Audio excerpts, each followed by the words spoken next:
Flanqueamos el Cerro Pelado por el costado oriental hasta hallarnos en su parte media, y allí se detuvo volviéndose a encarar al oeste. Desde donde estábamos, la cima del cerro no era tan redonda y lisa como parecía en la distancia. Había una cueva o un hoyo cerca de la cumbre. Fijé allí la vista porque don Juan hacía lo mismo.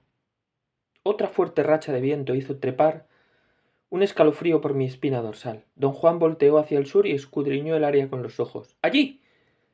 Dijo, y señaló un objeto en el suelo. Esforcé los ojos por ver. Había algo en el suelo, a unos 6 metros de distancia. Era café claro y se estremeció mientras lo miraba. Enfoqué toda mi atención. El objeto era casi redondo y parecía acurrucado. De hecho, se veía como un perro hecho bola. ¿Qué es? Le susurré a don Juan. No lo sé, respondió mientras observaba el objeto. ¿Qué te parece a ti? Le dije que parecía ser un perro, demasiado grande para perro. Di unos pasos hacia el objeto, pero don Juan me detuvo con gentileza. Lo examiné de nuevo. Era definitivamente algún animal dormido o muerto. Casi podía verle la cabeza. Sus orejas sobresalían como las de un lobo. Para entonces me hallaba seguro de que era un animal acurrucado. Pensé que podía ser un ternero café. Se lo dije a don Juan en un susurro. Él respondió que era demasiado compacto para ternero y además tenía las orejas picudas. El animal volvió a estremecerse y entonces noté que estaba vivo. Pude ver que respiraba, sin embargo, no parecía respirar rítmicamente. Los alientos que tomaba eran más bien como temblores irregulares. En ese momento me di cuenta de algo. Es un animal que se está muriendo. Tienes razón, pero ¿qué clase de animal? Yo no podía distinguir sus rasgos específicos. Don Juan dio dos pasos cautos en su dirección. Lo seguí. Ya por ese entonces estaba muy oscuro, y tuvimos que dar otros 2 pasos para mantener el animal a la vista. Cuidado, me susurró don Juan al oído. Si es un animal moribundo, puede saltarnos encima con sus últimas fuerzas. El animal, fuese lo que fuese, parecía estar al borde de la muerte. Su respiración era irregular, su cuerpo se estremecía espasmódicamente, pero no cambiaba de postura. En determinado momento, sin embargo, un espasmo tremendo lo elevó por encima del suelo. Oí un chillido inhumano, y el animal estiró las patas. Sus garras eran más que aterradoras, eran repugnantes. El animal cayó de lado después de estirar las patas y luego rodó sobre el lomo. Oí un gruñido formidable y la voz de don Juan que gritaba ¡Corre! ¡Corre! Y eso fue exactamente lo que hice. Corrí hacia la cúspide del cerro con increíble rapidez y agilidad. A medio camino me volví y vi a don Juan parado en el mismo sitio. Me hizo señal de bajar. Descendí corriendo la ladera. ¿Qué pasó? Creo que el animal está muerto, dijo. Avanzamos cautelosamente hacia el animal. Estaba tendido de espaldas. Al acercarme, casi grité de susto. Me di cuenta de que todavía no se hallaba muerto por completo. Su cuerpo temblaba aún, las patas, estiradas hacia arriba, se sacudían frenéticamente. El animal estaba sin duda en sus últimas boqueadas. Caminé delante de don Juan. Una nueva sacudida movió el cuerpo del animal y pude ver su cabeza. Me volví hacia don Juan horrorizado. A juzgar por su cuerpo, el animal era a las claras un mamífero. Sin embargo, tenía pico de ave. Lo miré fijamente, presa de un horror total.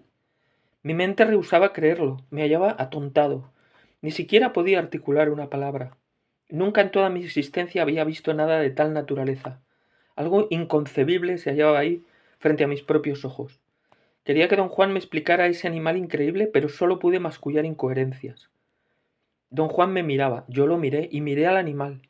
Y entonces algo dentro de mí arregló el mundo y supe de inmediato qué cosa era el animal. Fui hasta él y lo recogí. Era una rama grande de un arbusto. Se había quemado y posiblemente el viento arrastró basura chamuscada que se atoró en la rama seca, dándole la apariencia redonda y abultada de un animal grande. La basura quemada la hacía verse café, claro, en contraste con la vegetación verde. Reí de mi estupidez y excitado expliqué a don Juan que el viento, al soplar a través de la rama, la había hecho parecer un animal vivo. Pensé que le complacería la forma en que resolvía el misterio, pero se dio media vuelta y empezó a subir al cerro. Lo seguí. Agachándose, entró en la depresión que parecía cueva. No era un hoyo, sino una muesca poco profunda en la piedra arenosa. Don Juan tomó algunas varitas y las usó para barrer la tierra acumulada en el fondo de la depresión. Hay que quitar las garrapatas, dijo. Me hizo seña de tomar asiento y dijo que me pusiera cómodo porque íbamos a pasar allí la noche. Empecé a hablar de la rama, pero me hizo callar. Lo que has hecho no es ningún triunfo, dijo. Desperdiciaste un poder hermoso, un poder que infundió vida en aquella rama. Dijo que el triunfo verdadero habría sido dejarme ir en pos del poder hasta que el mundo hubiera cesado de existir. No parecía disgustado, ni desilusionado. Declaró repetidas veces que este solo era el principio, que manejar poder llevaba tiempo. Palmeándome el hombro, dijo en son de broma que ese mismo día, unas horas antes, yo era la persona que conocía qué era real y qué no. Me sentí apenado. Empecé a pedir disculpas por mi tendencia a estar siempre tan seguro de mis supuestos. No importa, dijo él. Esa rama era un animal verdadero y estaba viva en el momento en que el poder la tocó. Siendo el poder lo que le daba vida, la movida era, como en el soñar, prolongar su visión. ¿Sabes a qué me refiero? Quise preguntar otra cosa, pero me calló y dijo que yo debía permanecer en completo silencio, pero despierto, toda la noche, y que él iba a hablar un rato. Dijo que como el espíritu conocía su voz, podía aplacarse al oírla y dejarnos en paz. Explicó que la idea de hacerse accesible al poder tenía graves implicaciones. El poder era una fuerza devastadora, que fácilmente podía conducir a la muerte, y había que tratarlo con enorme cuidado. Había que ponerse sistemáticamente al alcance del poder, pero siempre con cautela.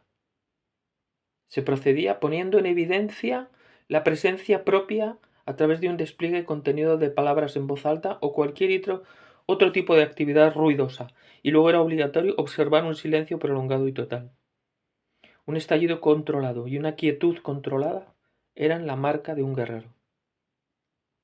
Dijo que propiamente yo debía haber sostenido un rato más la visión del monstruo vivo. En forma dominada, sin perder la razón ni trastornarme de excitación o miedo, debía haber pugnado por parar el mundo. Don Juan señaló que después de mi carrera cerro arriba, me hallaba en un estado perfecto para parar el mundo. En tal estado se combinaban el temor, la impotencia, el poder y la muerte. Dijo que sería bastante difícil repetir un estado así. ¿Qué quiere usted decir con parar el mundo? Me lanzó una mirada feroz antes de responder, y me dijo que era una técnica practicada por quienes cazaban poder, una técnica por virtud de la cual el mundo, tal como lo conocemos, se derrumbaba.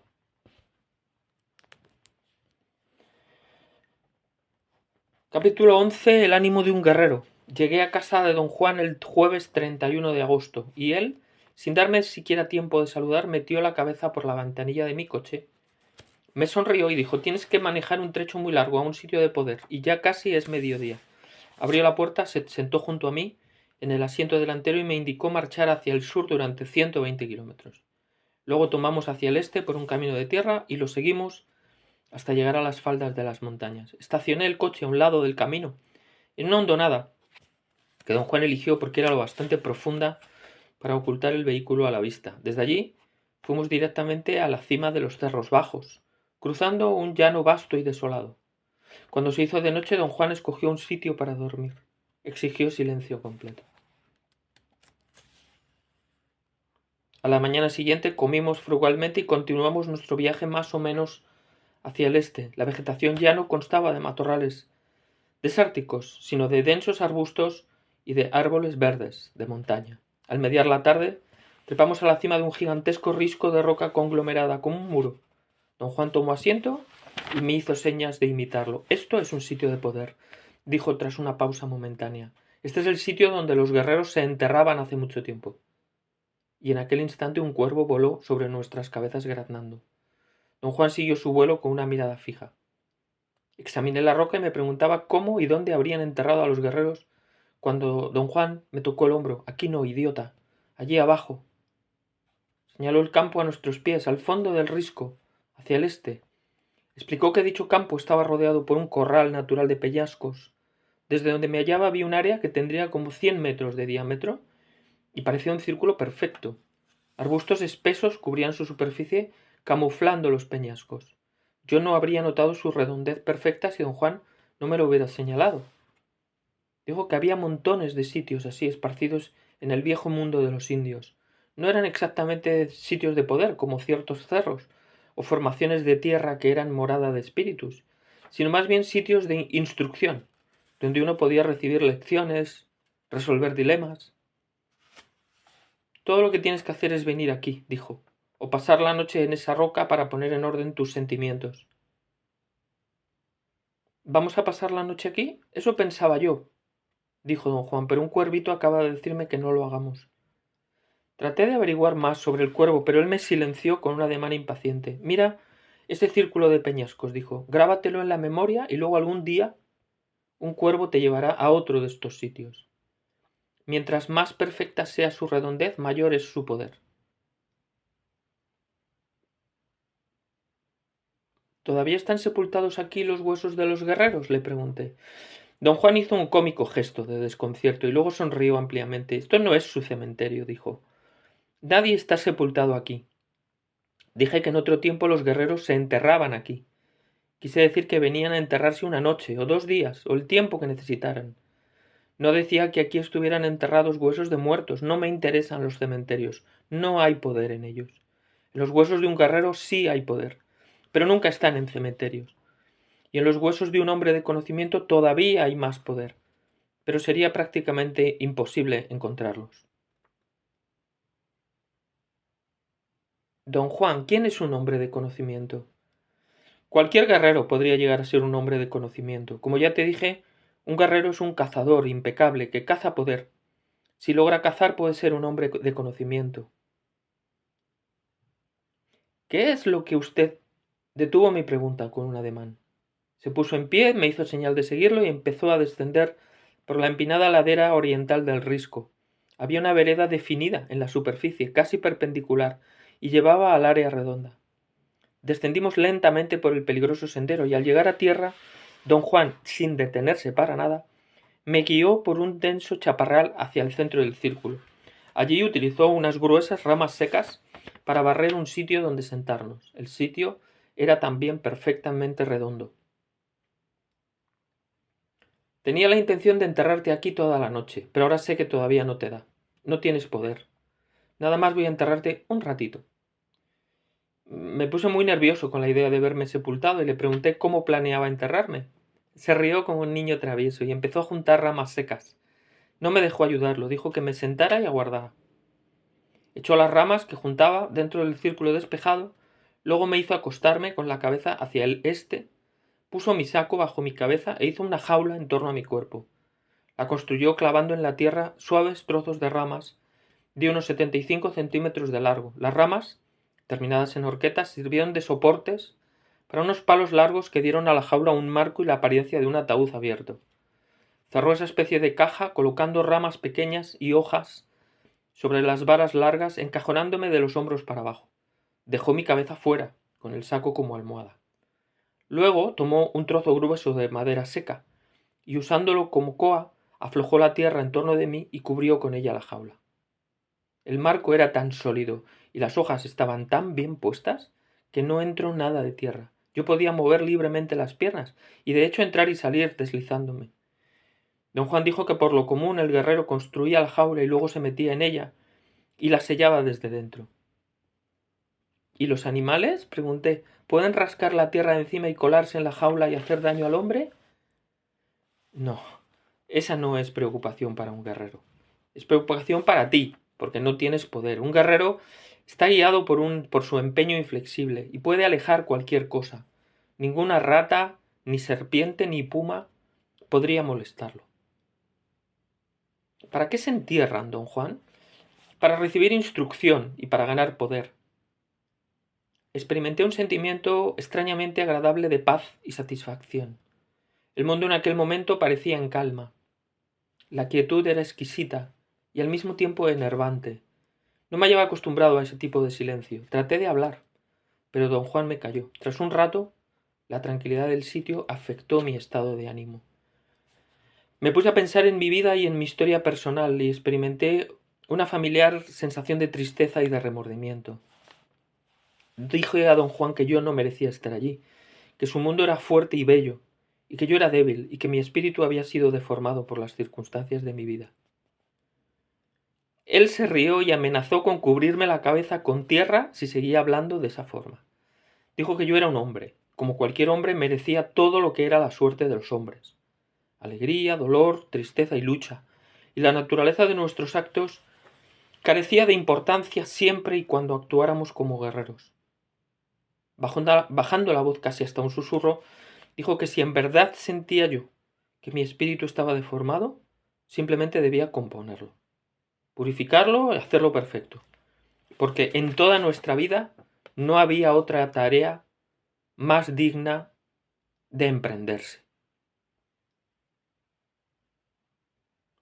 No arreglar el espíritu era buscar la muerte, y eso era igual que no buscar nada, pues la muerte nos iba a alcanzar de cualquier manera. Hizo una larga pausa y luego dijo, con un tono de profunda convicción, buscar la perfección del espíritu del guerrero es la única tarea digna de nuestra hombría. Sus palabras actuaron como un catalizador. Sentí el peso de mis acciones pasadas como una carga insoportable y estorbosa. Admití que no había esperanza para mí. Empecé a llorar hablando de mi vida. Dije que llevaba tanto tiempo de andar errante que me había encallecido al dolor y a la tristeza, excepto en ciertas ocasiones en las que me daba cuenta de mi soledad y de mi impotencia. Don Juan no dijo nada. Me tomó por los sobacos y me sacó a rastras de la jaula.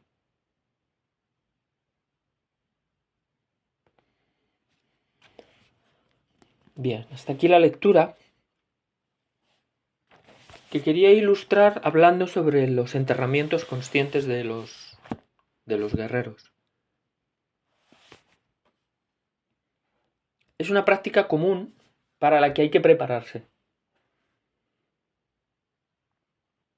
Es una práctica en la que normalmente los guerreros o cavan una tumba y se meten dentro de ella y se quedan solos toda la noche, o un chamán se queda cuidándoles fuera, bien en silencio o bien, según necesidades del guión, usando un tambor. No se trata de quedarse dormido, se trata de pasar la noche de manera consciente, favoreciendo la llegada de tus animales de poder, o recapitulando, o simplemente sintiendo cómo la tierra trabaja sobre ti. Es como un renacer en el que antes de salir, normalmente, si el chamán le ha cuidado, le pregunta que por qué quieres volver a nacer. Es un renacimiento, pero sobre todo es una vuelta al útero de la madre tierra. Y siempre hay un cambio, pero no se puede entrar de cualquier manera. Hay que prepararse, hay que ganar, hay que subir el brillo de la conciencia, y eso exige, pues, una preparación física y mental, recapitulando mucho, practicando tensegridad o aquellos ejercicios que cada uno haga durante suficiente tiempo como para sentirse fuerte.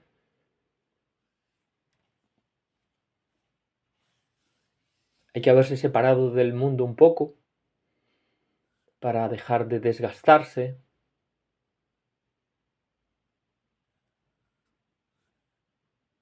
Digamos que es el culmen un poco de un tiempo de preparación exhaustiva para llegar a ese encuentro con la tierra.